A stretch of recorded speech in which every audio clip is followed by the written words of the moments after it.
Hello dear students. Today we are going to start the last topic of our second chapter, salts. A very important topic and a sure question based on this topic. Logical questions, word problems can be asked from this topic. So let us begin. What are salts? Salts are the substances or the compounds that are formed as a result of reaction between acid and base. This we have already studied in neutralization reaction.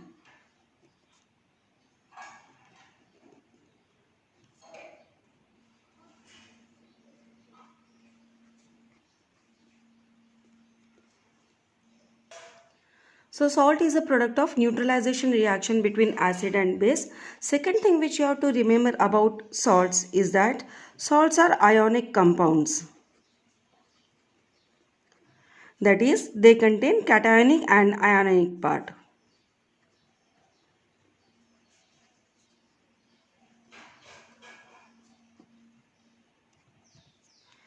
Now we have studied last time that based on pH we have strong acid, strong base and weak base. Now whether we are using strong acid or weak acid, strong base or weak base, depending on that we have various types of salts.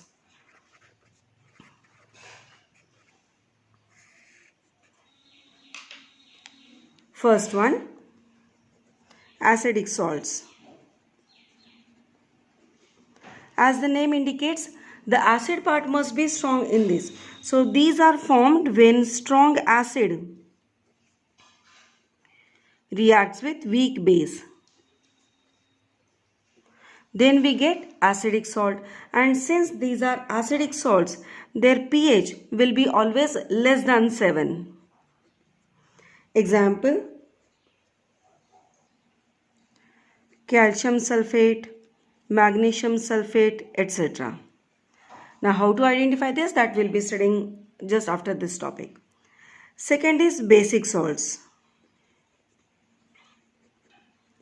As the name indicates, the basic part must be strong in this. So it is formed from weak acid and strong base. And obviously they will show pH greater than 7. For example, sodium hydroxide, potassium hydroxide, etc. Third is neutral salt. Neutral salt is formed when strong acid reacts with strong base. So can you predict the pH? pH will be equal to neutral, that is of 7. For example, sodium chloride. Remember students, if weak acid and weak base reacts, then it do not form a neutral salt. Depending on the strength of acid, it can be acidic or basic. Neutral salt is formed only when strong acid and strong base react with each other. Now here is a set of certain examples. Let us study what is interesting thing in them. The first set, potassium chloride, magnesium chloride. Second one, sodium sulfate, potassium sulfate, magnesium sulfate. Similarly, in third, potassium nitrate, sodium nitrate, silver nitrate. And in the fourth one, sodium chloride, sodium hydroxide, sodium sulfate. So what is common in all these given sets? In the first one, chloride part is common. Okay. In the second example, sulfate part is common. In the third part, nitrate part is common. I hope you are able to guess in the fourth part, sodium is common. That means all these salts, a given set, contains one common radical. In this case, common radical is chloride, sulfate, nitrate, etc. And when the salts contain, a given set of salt contains common positive or negative radical, we call it as family of the salt.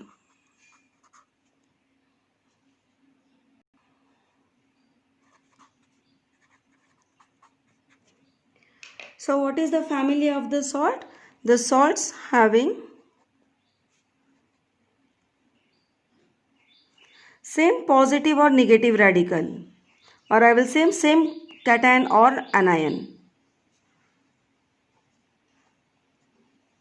And then that family will be called as family of that salt. For example, this first set will be called as family of chloride salt.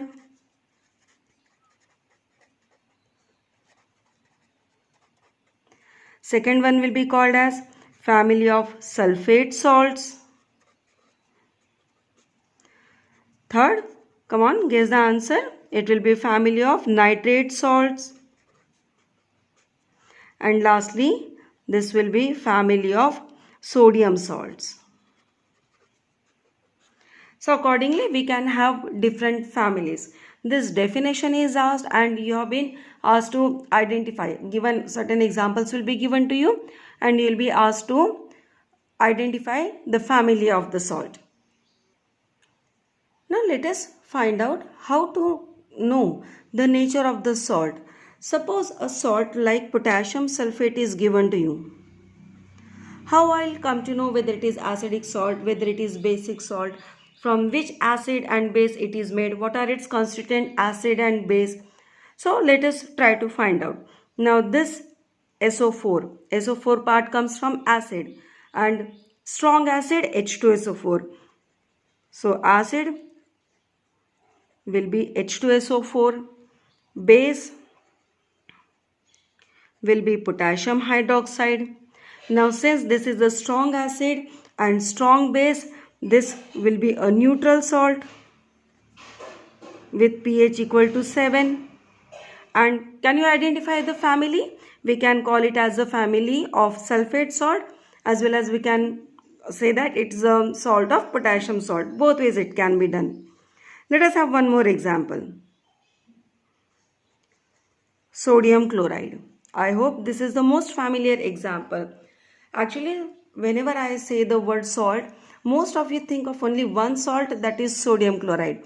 But there are plenty of salts which we are using in our daily life. And here we are going to study all them. Okay, so sodium chloride, acid, we know it is made from HCl. Base, we know it is made from sodium hydroxide. Both being strong acid and strong base, it's a neutral salt with pH equals to 7. Third example, ammonium chloride. Now can you guess the acid and base from which it is made? Acid will be HCl, base will be ammonium hydroxide. Okay, simply you break the cationic and anionic part and then you will be able to correlate it with acid and base from which it is derived.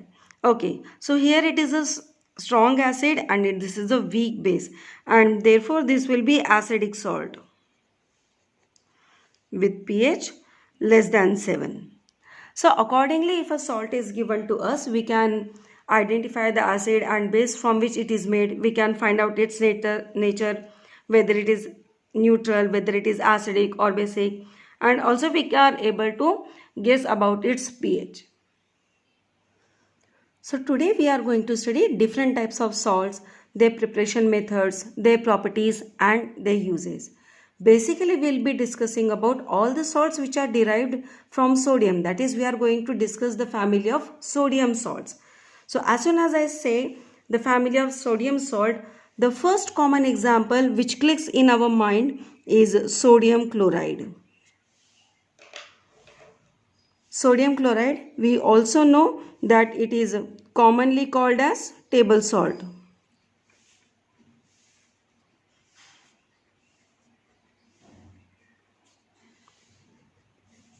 How it is obtained? It is obtained from evaporation of seawater.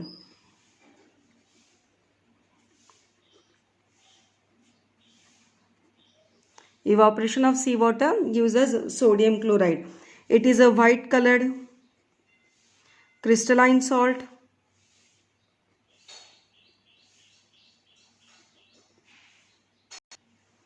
Now when this salt is mined out, it is reddish pink in color. That we call as rock salt. So it's the impure form of sodium chloride, and then it is purified to white colored salt. So sodium chloride, this is the first salt that we have studied. Uses, we all know it is used in food industry, it is used in manufacture of different other sodium salts, and also it is used as a preservative. The second salt which we'll study is sodium hydroxide. It is obtained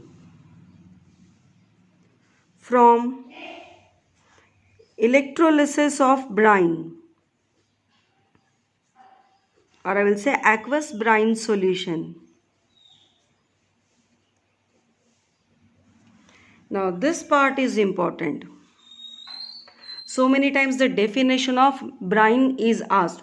So what is a brine solution? It is nothing but sodium chloride solution.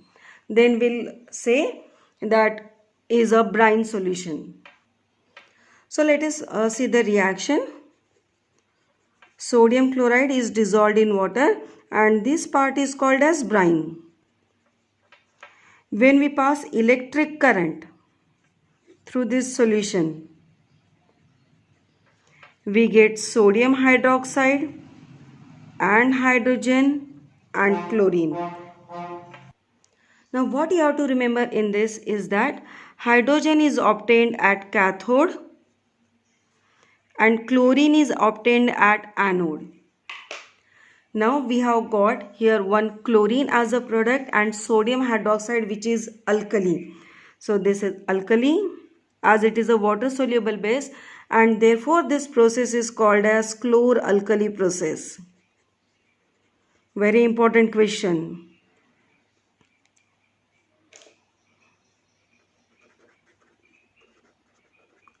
That why this process of obtaining sodium hydroxide from the brine solution is called as a chlor-alkali process, because of the products obtained. One product is chlorine, from that the word comes chlor, and sodium hydroxide is alkali, and therefore the name comes alkali. Therefore this process is called as chlor-alkali process. Another question which is asked based on this topic, that the gases evolved at cathode and anode. So at cathode hydrogen gas is evolved, and at anode chlorine gas is evolved. Sodium hydroxide, they are actually translucent pellets. Like sodium chloride, I told you it's a white crystalline salt. That way sodium hydroxide is a translucent pellets. Now what are the uses of hydrogen? It is used as rocket fuel. We'll be studying about this in higher classes, that hydrogen fuel. Then it is also used in manufacture of ammonia. All these uses are also asked in your board exams. Okay, now uses of chlorine. It is used as disinfectant. Also, it is a good bleaching agent. And it is also used in disinfecting water. Like swimming pools, they use chlorine to disinfect water. So let us move to next salt. The next salt is CaOCl2, calcium oxychloride.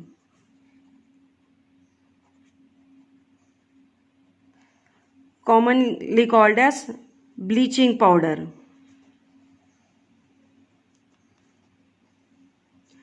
Now based on these, we can have lots of 1-mark question in MCQs or in the fill in the blanks or any other pattern. Like what is the common name of CaOCl2? What is the formula of calcium oxychloride? What is the formula of bleaching powder? Any way question can be framed. You must know these 3 things and you will be able to answer. How it is prepared? Calcium hydroxide, or I will say slaked lime, is treated with chlorine to give CaOCl2 plus H2O. So this is the preparation method. This can be asked as complete the equation. This can be asked as to identify the reagent, or simply a direct question, write the preparation method of bleaching powder. Let us study the uses of bleaching powder or calcium oxychloride. It is used as oxidizing agent, it is used in disinfecting water, and its main use that it is used as a bleaching agent in textile industry. The raw cotton obtained or the raw cotton cloths manufactured, they are a little bit yellowish in color. So when they are treated with bleaching powder, they becomes then pure white. Even the paper, the raw paper is a little bit yellowish. It is bleached with calcium oxychloride and we get pure white paper. Fourth salt which we are going to study is again obtained from sodium NaHCO3. So again we'll discuss now the salts of sodium. NaHCO3, name is sodium hydrogen carbonate.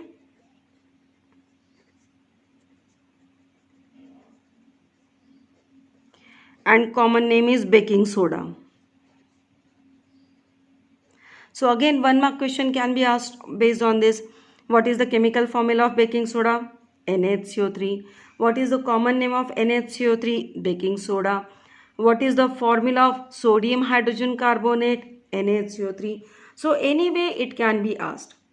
So let us study the preparation method.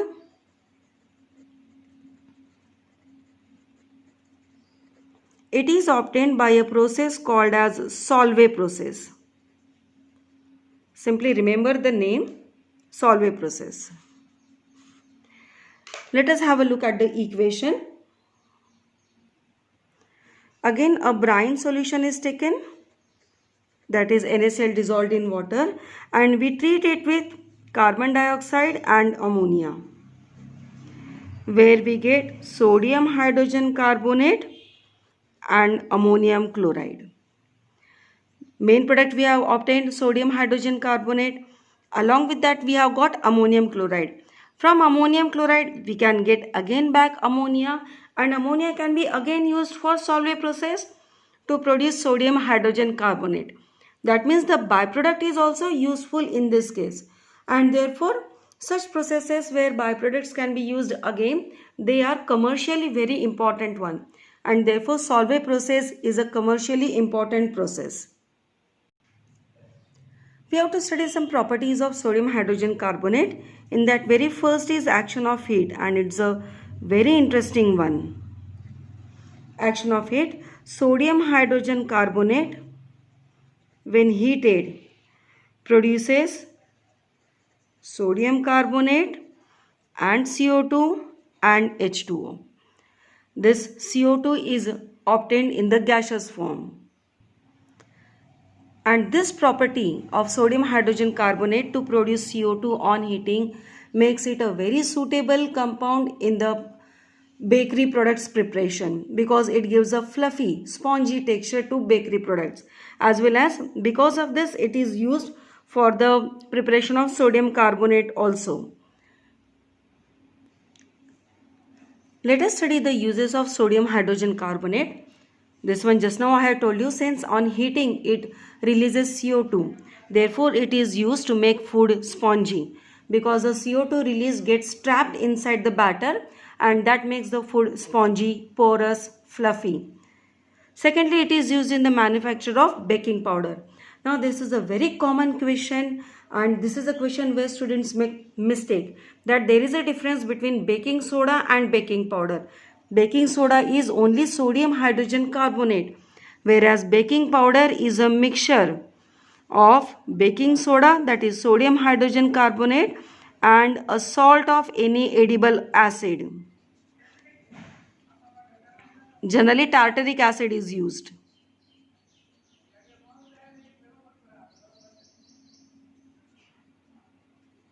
Now why this is used? Just now we have seen in the reaction that when sodium hydrogen carbonate is heated, along with CO2 it produces a base sodium carbonate. So that gives a little bit bitter taste to the food. To neutralize that sodium carbonate we are using baking powder. How does this baking powder works? So baking powder is a mixture of sodium hydrogen carbonate and salt of edible acid. This H plus comes from edible acid. and this whole mixture will be called as baking powder. Now when this is heated, when this is used, it gives CO2 and H2O as it was there in heating of sodium hydrogen carbonate, but along with this it will give salt of edible acid, and therefore it will not give a bitter taste to the food products. Therefore baking powder is preferred as compared to baking soda. As well as sodium hydrogen carbonate is used as antacid to cure from acidity, and also it is used in fire acid extinguisher.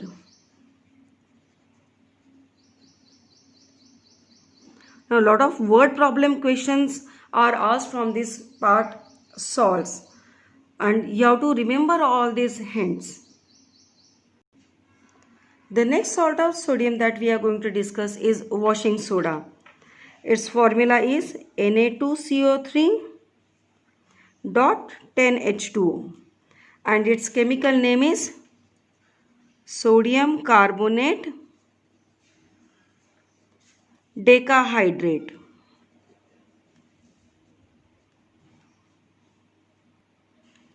The preparation method, the starting step we have studied just now, that sodium hydrogen carbonate when heated gives sodium carbonate and CO2 and water. Now this sodium carbonate obtained is treated with water molecules, and then we get sodium carbonate decahydrate, washing soda. Don't get confused between washing soda and baking soda. Both are completely different compounds with completely different properties. Let us have a look at the uses of washing soda. As the name washing soda, obviously it is used in laundries for washing purposes. It is used in glass industry, soap and paper industry, used in the manufacture of borax, and the most important point, it is used to remove permanent hardness of water. This is a question which is repeated many times and students are unable to answer. Very simple answer.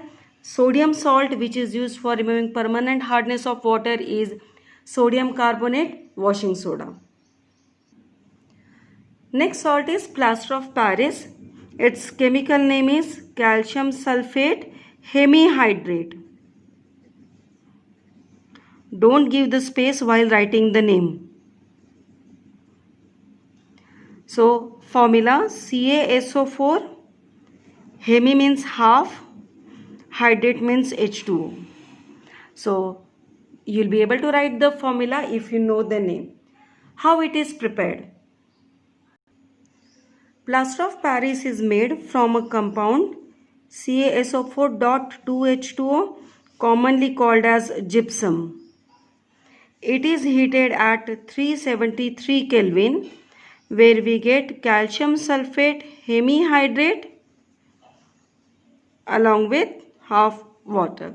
So we get plaster of Paris from gypsum. Heating gypsum at 373 Kelvin gives us plaster of Paris. Now still if we heat this compound, then this remaining water molecule will be also lost, and then in that case it will be called as dead burnt plaster. Let us see what are its uses.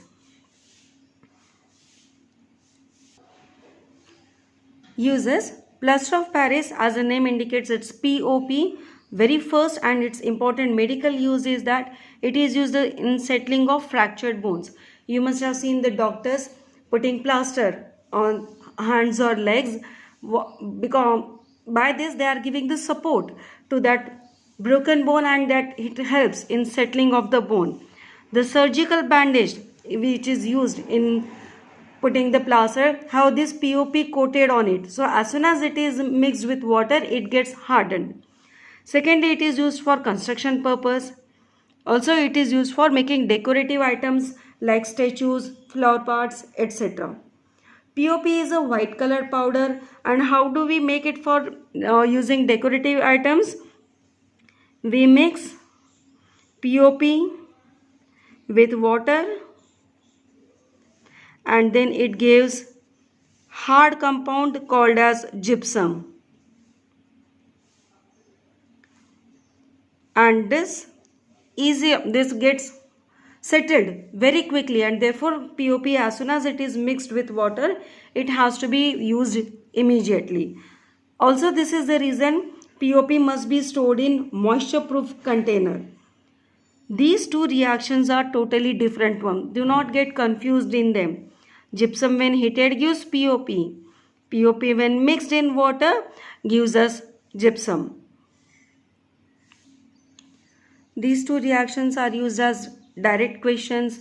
To complete the equation, preparation method can be asked, give reason question can be asked, uses can be asked. So anyway, any sort of question can be framed on this part. Till now, whatever salts we have seen, you must have observed that sometimes I have written dot half H2O, dot 10 H2O. What is the meaning of this? These are fixed number of water molecules which are associated with one formula unit of a salt, and they give particular properties to that salt. It is called as water of crystallization, like CuSO4.5H2, FeSO4.7H2. And because of this, it is blue in color. This salt is green in color. If we heat this copper sulfate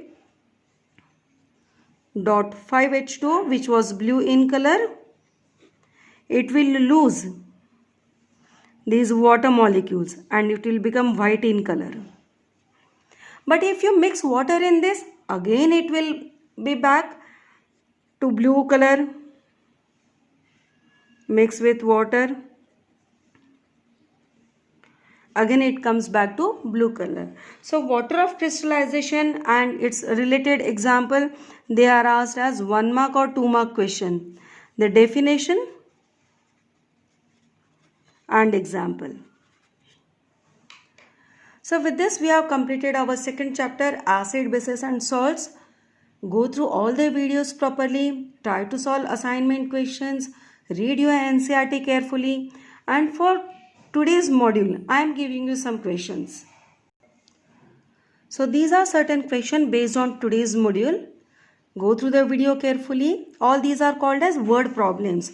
Each question will have certain hint. Using that hint you will solve the question. Write your answers. Thanks for watching. Have a nice day.